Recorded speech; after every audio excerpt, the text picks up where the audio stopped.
Hello friends, this is Dr. Arun Jindal. Welcome you in my channel Pulse Health and Education Society. आज के topic पर बात कर रहे हैं एडमिशन प्रोसीजर फॉर चाइल्ड। जब बच्चा बीमार होता है और वो हॉस्पिटल में जाता है और उसको एडमिट करना पड़ता है, तो how you will admit the child in a hospital ward, तो उसको कहते हैं हम एडमिशन प्रोसीजर। तो सबसे पहले तो हमें समझना पड़ेगा कि what the meaning of admission of the child in a ward. So this can be defined as child is admitted to the hospital when child has serious or life-threatening problems. देखो, जब तक बच्चे को ऐसी कोई प्रॉब्लम, सीरियस प्रॉब्लम नहीं है या लाइफ थ्रेटनिंग प्रॉब्लम नहीं है, तो उसका इलाज उसके घर पे हो सकता है, या बच्चा ओपीडी में आएगा, ओपीडी में अपना ट्रीटमेंट लेगा और अपने घर पे जाके उसको फॉलो करेगा। तो दैट्स व्हाट उस सिचुएशन में उसको एडमिट होने की जरूरत है।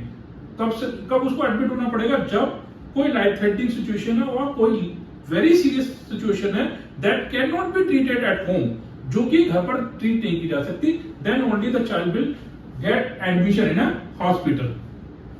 पर्पस क्या? तो पहली चीज हमें समझ में आई इसकी डेफिनेशन। अब पर्पस क्या है?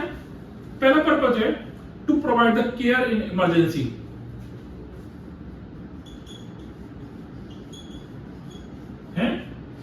Child is in emergency situation, जैसे मैंने कहा कि सीरियस सिचुएशन है या लाइफ थ्रेटनिंग सिचुएशन है, तो चाइल्ड को नॉर्मलाइज लाना है, उसको न्यूट्रलाइज करना है, जो उसके और जितने भी वाइटल्स हैं जो अप डाउन हो रहे हैं उनको ठीक करना है। इसके लिए उसको उस इमरजेंसी सिचुएशन में हॉस्पिटल में एडमिट करना पड़ेगा, पहली बात।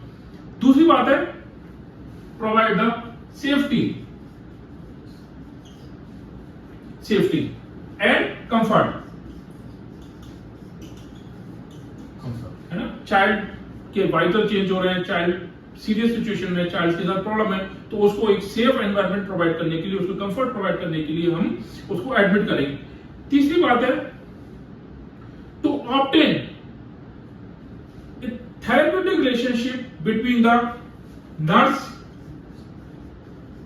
एंड पेशेंट, है ना। पेशेंट का मतलब यहां वही है, चाइल्ड, है ना। तो एक नर्स पेशेंट के बीच में थेरेप्यूटिक रिलेशनशिप बननी चाहिए। इसका मतलब क्या है कि जब बच्चा हॉस्पिटल में आ रहा है तो बच्चा अनजान है उस सिचुएशन के बारे में, उसके पेरेंट्स भी अनजान है। यहां पर नर्स और पेशेंट के बीच में एक रिलेशन बनेगा, that is called as IPR. IPR अगर आपको पता है तो अच्छी बात है, अगर नहीं पता है तो मैं इसका एक अलग से वीडियो बना के आपको डाल दूंगा। Interpersonal relationship between the nurse and the patient, the child as well as the parents. मैंने पिछली वीडियो में आपको बताया था कि जब बच्चा जो है उसको आप मिनिएचर एडल्ट कंसीडर नहीं कर सकते, यहाँ पर वो एक इंडिविजुअल है, प्लस क्योंकि वो छोटा है तो उसके पेरेंट्स को भी आपको कॉन्फिडेंस में लेना पड़ेगा, और एक कॉम्प्रिहेंसिव केयर प्रोवाइड करने के लिए आपको चाइल्ड को हॉस्पिटल में एडमिट करना पड़ेगा। तो ये तो रही purpose of admission of the child. Next है टाइप्स ऑफ एडमिशन। कौन कौन से टाइप्स हो सकते हैं एडमिशन से? पहला तो है रूटीन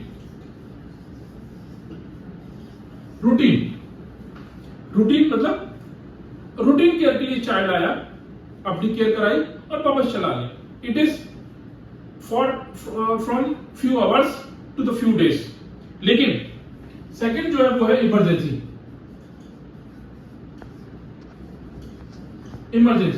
मतलब इमरजेंसी कंडीशन में पेशेंट आया है, यू डू नॉट नो कितने दिन तक पेशेंट को हॉस्पिटल में रहना पड़ेगा, किस तरह की उसकी सिचुएशंस होगी।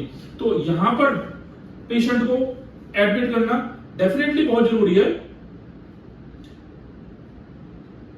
प्लस आपको यह भी समझना पड़ेगा कि जो चाइल्ड है, यहां पर जब चाइल्ड को आप एडमिट कर रहे हैं तो उसके साथ साथ उसके पेरेंट्स को भी कॉन्फिडेंस में लेना पड़ेगा। चलो, अब जब आपके पेशेंट को एडमिट करना है, इमरजेंसी सिचुएशन में एडमिट करना है, तो कौन कौन सी चीजों का आपने ध्यान रखना है, या मैं कहूं इक्विपमेंट्स।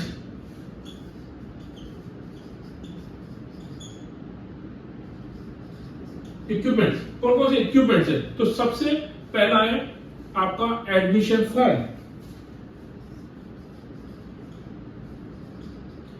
फॉर्म। आपको चाइल्ड जब हॉस्पिटल में एडमिट हो रहा है तो उस पर सारी उसकी इंफॉर्मेशंस लिखनी है। दूसरा है as per policy. As per policy of the hospital कौन कौन से फॉर्म्स आपने फिल कराने हैं पेरेंट से।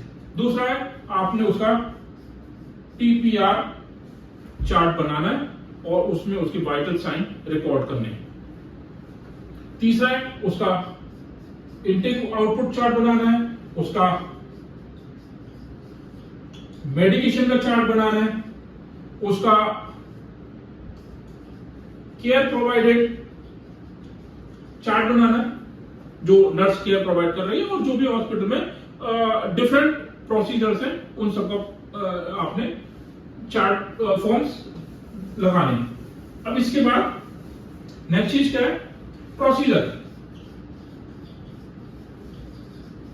प्रोसीजर का मतलब क्या है कि how you will admit the child. देखिए बच्चा आपके पास आ गया है नाउ, अगर वो इमरजेंसी से आ रहा है या ओपीडी से आ रहा है तो आपके पास ऑलरेडी इंफॉर्मेशन आ गई है कि इस नाम का बेबी, इतने साल का बेबी आपके वार्ड इस सिचुएशन में आ रहा है, तो आपने पहले से उसकी तैयारी करके रखनी है। तैयारी क्या करके रखनी है, सबसे पहले तो आपने उसका बेड तैयार करना है।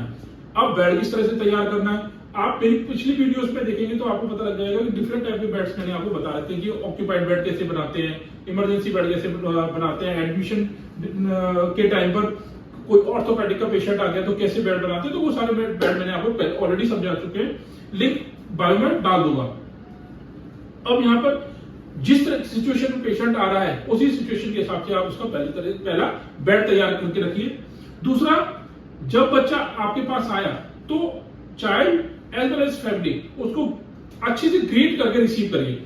इसका मतलब क्या है कि जब आप उनको अच्छे से ग्रीट करके रिसीव करते हैं तो वो उनका कॉन्फिडेंस आपके ऊपर बन जाता है, वो लोग आपके ऊपर विश्वास करना शुरू कर देते हैं।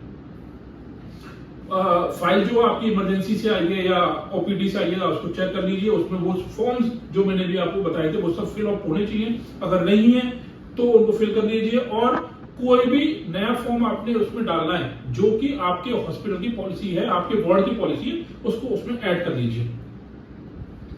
कोई भी प्रोसीजर आपने बच्चे के साथ करना है तो उसके लिए कंसर्ट लेना जरूर बिल्कुल ना भूलना। कंसर्ट आप यहाँ पर किससे लेंगे, यहाँ पर पेरेंट्स से लेंगे, क्योंकि बच्चा छोटी उम्र का है इसलिए आप उससे कंसर्ट लेंगे।